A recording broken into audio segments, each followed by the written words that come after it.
துல்லியமான நேர்மைன்னா நம்ம நினைச்சே பார்க்க முடியாது. அந்த ஓமந்தூர் ராமசாமி ரெட்டியார் ஜவஹர்லால் நேருக்கு ஒரு கடிதம் எழுதுறாரு. யார்கிட்ட ஒரு லெட்டர் வருது, சாரி பிரைம் மினிஸ்டர் ஒரு லெட்டர் வருது. நேரு கேட்கிறாரு, what is the opinion of the chief minister அப்படின்னு கேட்கிறாரு. இந்த லெட்டர் வருது, what is the opinion of the chief minister, கான்ஃபிடென்ஷியல்னு போட்டிருக்கு. அதனால சிஎம் தானே ஓபன் பண்ணி தான் படிக்கணும்.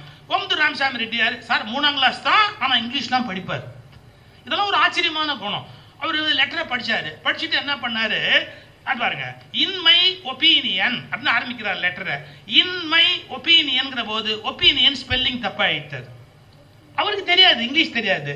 ஒப்பீனியன் ஸ்பெல்லிங் தப்பாயிட்டாரு. ஆனா மற்றதெல்லாம் எழுதிட்டாரு. எழுதி அந்த லெட்டரை கவருக்குள்ள போட்டு செக்ரட்டரி கூப்பிட்டு இதை டெல்லிக்கு போஸ்ட் பண்ணு அப்படின்னாரு. அவர் எல்லா செக்ரட்டரி மாதிரி பிரிச்சு படிச்சாரு. எப்படி இருக்கு உள்ள அப்படின்னு என்னன்னு படிச்சாரு. ஒப்பீனியன் ஸ்பெல்லிங் தப்பா இருக்கு. இதனடா வம்பா போச்சு, ஸ்பெல்லிங் தப்பா இருக்குது அப்படின்ட்டு அப்படி வேற எழுதி கையெழுத்து கொண்டாந்து வச்சாரு. இப்படி பார்த்தாரு, ஏன் எழுதி இருக்கிற நீ அப்படின்னாரு. இல்லைங்க நீங்க எழுதுனதுல ஒப்பீனியன் ஸ்பெல்லிங் தப்பு. அவருடைய பஞ்சு பாருங்க, உன் ஒப்பீனியன் கேட்டானா என் ஒப்பீனியன் கேட்டானா, உன் ஒப்பீனியன் கேட்டானா என் ஒப்பீனியன் கேட்டானா.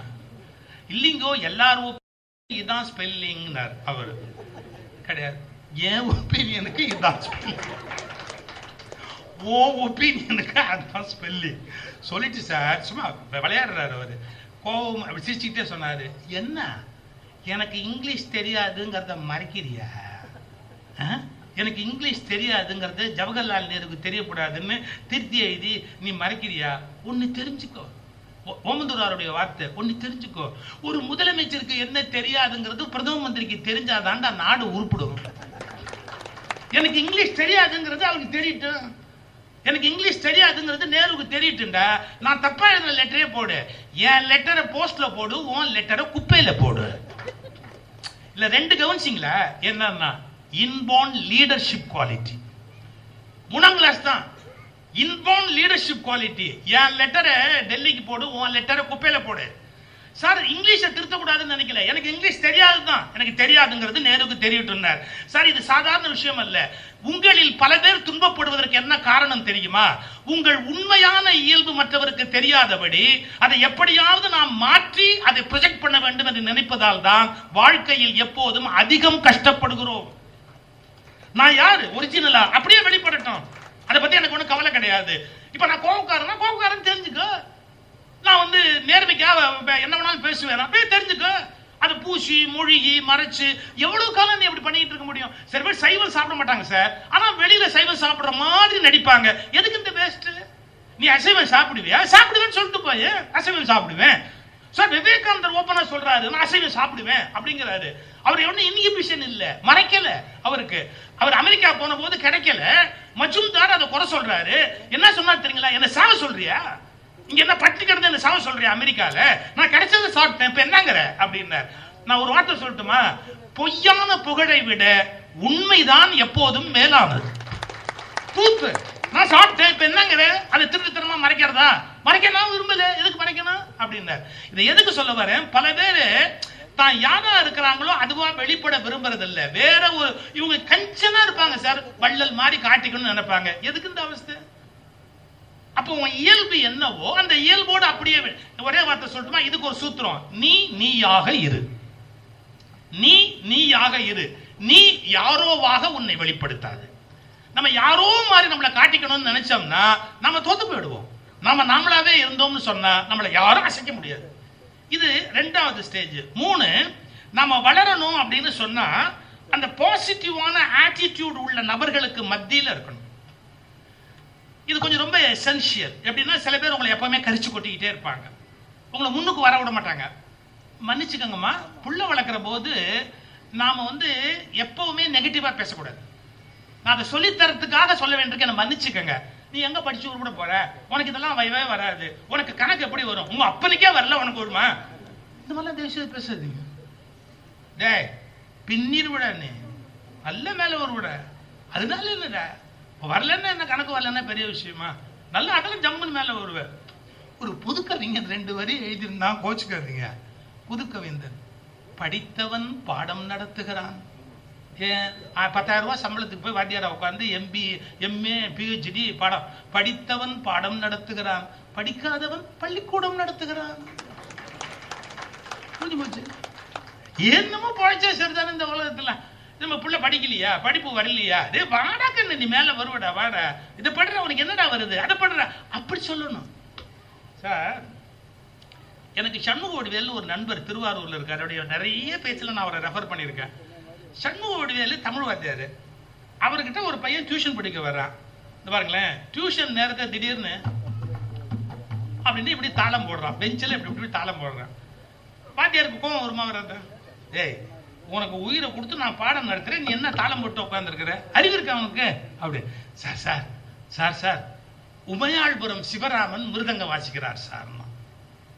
ஏய், எங்க வீட்டுல ரேடியோவே கிடையாது. அந்த காலத்துல ரேடியோ மட்டும்தான். எங்க வீட்டுல ரேடியோவே கிடையாது. உமையாள்புரம் சிவராமன் இங்க எங்கடா வாசிக்கிறாரு, என்ன பேசுற? இங்க இல்ல சார், 3 வீடு தள்ளி யார் வீட்லயோ ரேடியோல கேக்குது சார், உமையாள்புரம் சிவராமன் மிருதங்கம் வாசிக்கிறார் சார். எந்திரி எந்திரி போய் பார்த்துட்டு வருவோம். இவர் என்ன பண்ணார், அவனை கூட்டிக்கிட்டு 3 வீடு தள்ளி ஒரு வீட்டுக்கு போனா, அகில இந்திய வானொலி நிகழ்ச்சி கச்சேரி போகுது. அவனையும் உட்காந்து வச்சுட்டு கேட்கிறாரு. கச்சேரி முடிஞ்ச உடனே சொல்றாங்க, யார் பாடுனா அடுத்தது உமையாள்புரம் சிவராமன் மிருதங்கம். இவர் அவனை பார்த்தார், நீ ஜீனியஸ்டா, இங்க உட்கார்ந்தவன் உமையாள்புரம் சிவராமனுடைய மிருதங்கம்னு கண்டுபிடிச்சிட்டியே, எதை வச்சு கண்டுபிடிச்சே? அவன் சொல்றான், ஃபரல் ஃபரல், அந்த விரல் பேசுது பாத்தீங்களா, அது விழுது பாத்தீங்களா, அதனால உமையாள்புரம் சிவராமன் கண்டுபிடிச்சார்.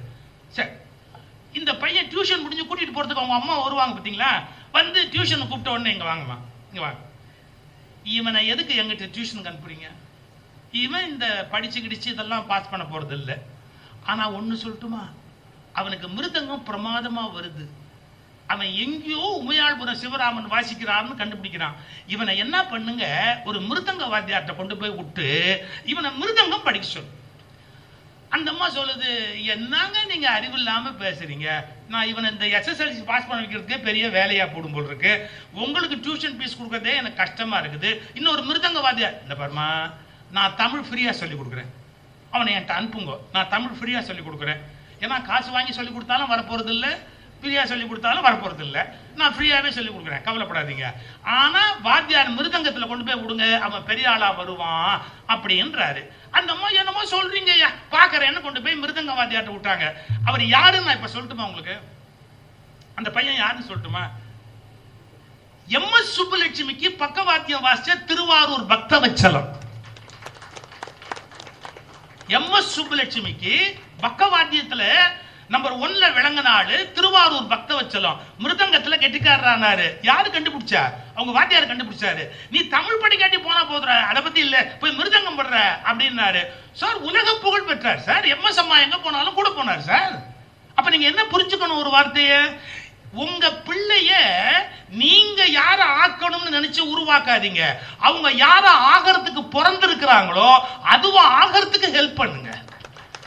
உங்க பிள்ளை யாரா ஆகணுங்கிறதுக்காக இறைவன் படைச்சிருக்கிறாரோ, அவன் எப்படிப்பட்ட ஆளா வரணுங்கிறதுக்காக கொடுத்திருக்கிறாரோ அதை அந்த பிள்ளைக்கு கொடுங்க. அதை விட்டுட்டு நீங்க யார ஆக்கணும்னு நினைக்கிறீங்களோ அதை திணிக்காதீங்க. நீ யார ஆகணும், உன்னை எதுக்கு படைச்சிருக்கிறாரு, நீ இந்த வித்தை வருதா, அதுல வரதுக்கான ஹெல்ப் நான் பண்றேன். இதுதான் சரியான வளர்ப்பு முறை, பிள்ளை வளர்ப்பு முறை. உனக்கு இது வராது, உனக்கு அது வராது, உனக்கு இது வராது அப்படின்னா எப்படி சார் குழந்தைங்க வளரும்? அதனால பாசிட்டிவான உங்களுக்கு மத்தியில வரணும்.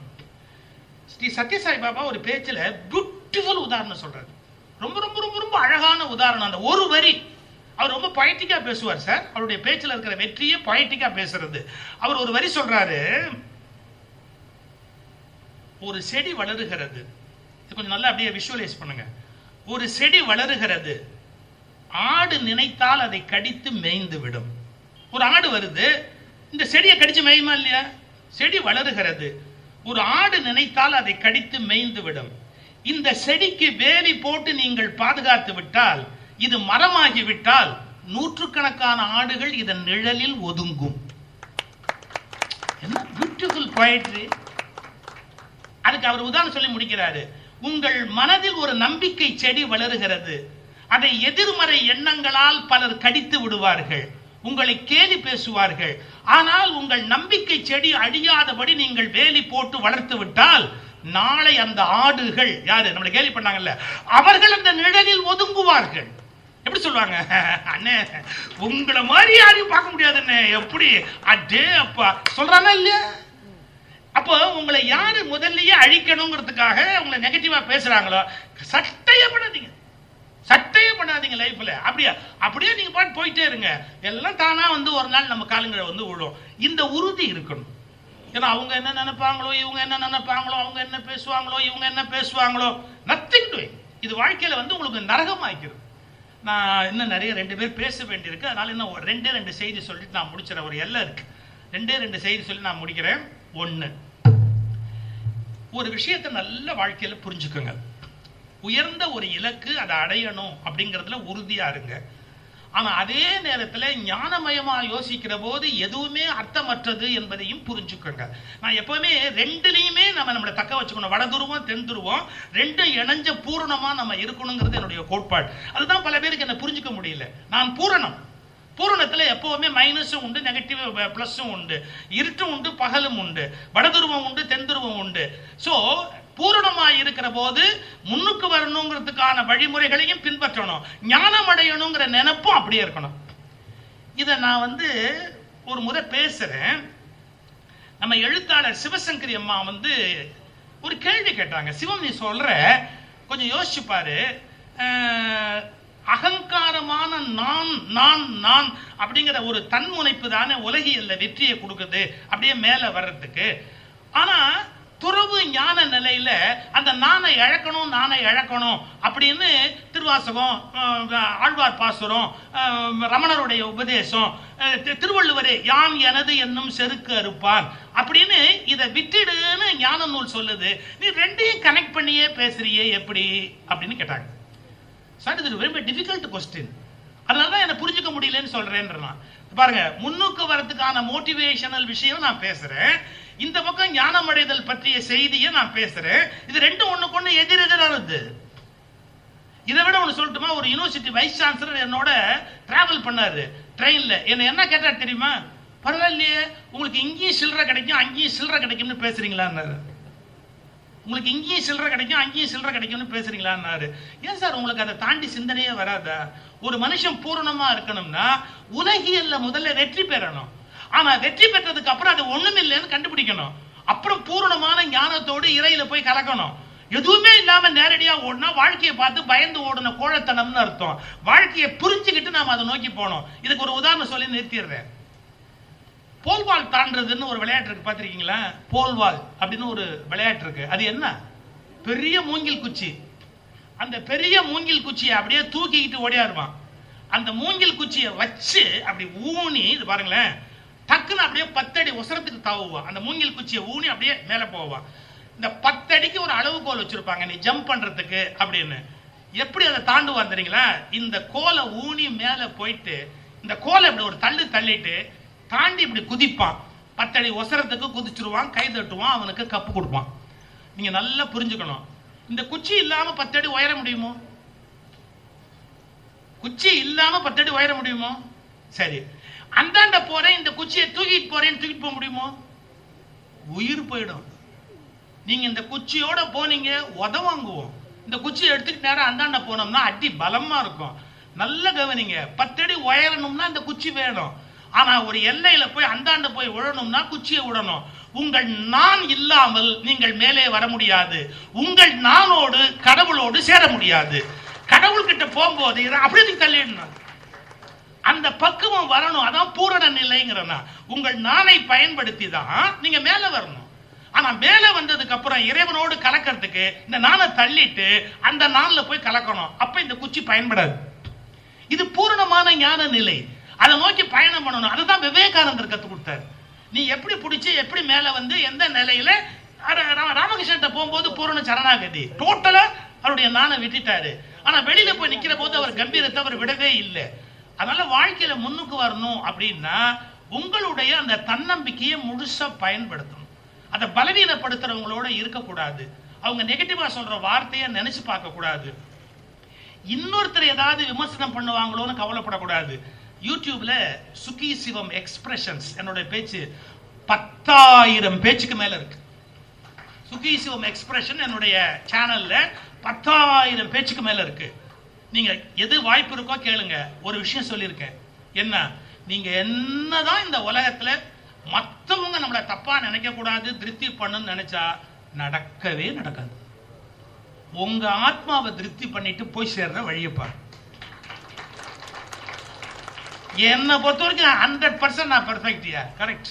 எனக்கு இறைவனுக்கும் கணக்கு வழக்கு இருக்கியா, நான் நல்லா தான் இருக்கேன். இந்த நெஞ்சு நிமிர்ந்து தனக்குத்தானே இருக்கிறோம் பாத்தீங்களா, அதுதான் கடைசி வரைக்கும் நம்மளை காப்பாற்றும். அவனை திருப்தி பண்ண முடியாத ஒரு வார்த்தை எழுதியிருக்க, நல்லவனாக இரு, நல்லவனாக இரு, நிரூபிக்க கஷ்டப்படாதே. பெஸ்ட். நான் நல்லவன் நிரூபிக்க கஷ்டப்படாது. யாருக்கும் நிரூபிச்சு ஒண்ணுமே ஆக போறதே கிடையாது. நீங்க நிரூபிக்கிறதுல உங்க நேரத்தை வீணாக்க ஆரம்பிச்சீங்க, வாழ்க்கையே வீணா போயிடும். உங்க முன்னுக்கு வரதுல உங்க நேரத்தை செலவு பண்ணுங்க, நிரூபிக்கிறதுல உங்க நேரத்தை செலவு பண்ணாதீங்க. அதுக்குதான் நான் வேடிக்கையா சொல்லியிருந்தேன், அதோட முடிச்சிடுறேன், நிஜமாவே முடிச்சிடுறேன். இன்னும் 2-3 பேர் பேசணும். அது ஏன் தப்பு இல்லைங்க. உங்களை யாரு சிரிக்க சொன்னா, உங்களை யாரு ரசிக்க சொன்னா, உங்களை யார் கைதட்ட சொன்னா, நீங்க தான் என்ன அதிக நேரம் பேச வச்சு கெடுத்தீங்க. தப்பு உங்களுக்கு. சில ஊர்ல போனா அவங்க ரெடியா இருப்பாங்க, இறங்குற அப்படிங்கிற மாதிரி என்ன சொன்னாலும் அவங்க அப்படியே பார்ப்பாங்க பாருங்க, கப்புன்னு முடிச்சுட்டு வந்து உட்காந்துருவோம்.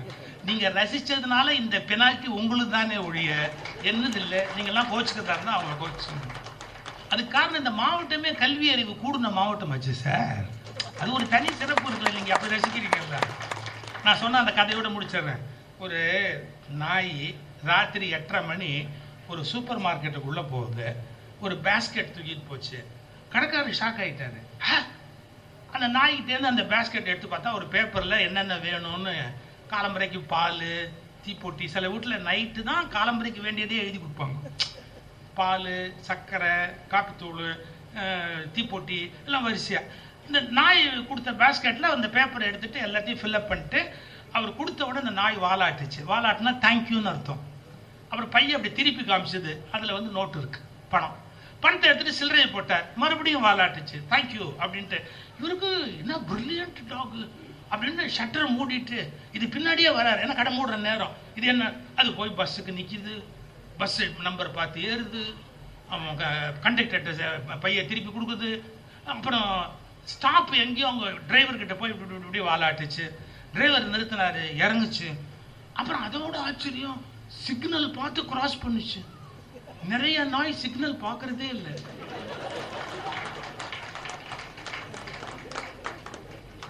சிக்னல் பார்த்து நாய் கிராஸ் பண்ணுச்சு. இந்த சூப்பர் மார்க்கெட்டுக்காரன் அசந்துட்டான், என்னடா இது. அந்த வீட்டுக்கு போய் டேங்னு காலிங் பெல் அடிச்சுது. அந்த வீட்டுக்காரன் அப்படி கதவை திறந்தான். திறந்துட்டு மட்டேல் அந்த நாயை ஒன்று வச்சான். இந்த சூப்பர் மார்க்கெட்டுக்காரன் நெஞ்சு நொந்து போய், அறிவு இருக்கையா அவனுக்கு, இவ்வளவு பிரில்லியன்ட் டாக் பார்க்க முடியுமா, லிஸ்ட் வாங்குது, சில்லறை வாங்குது, பஸ்ல டிக்கெட் வாங்குது, சிக்னல் பார்க்குது, வீடு வந்து காலிங் பெல் அடிக்குது, அது போய் அடிக்கிறியேன்னா. அறிவு கிட்ட நாய். போகும்போதே சாவியை எடுத்துட்டு போய் நீயா திறந்துட்டு உள்ளவான்னு சொன்னேன். இன்னைய வரைக்கும் அந்த நாய்க்கு அது விளங்கவே இல்லைன்னு.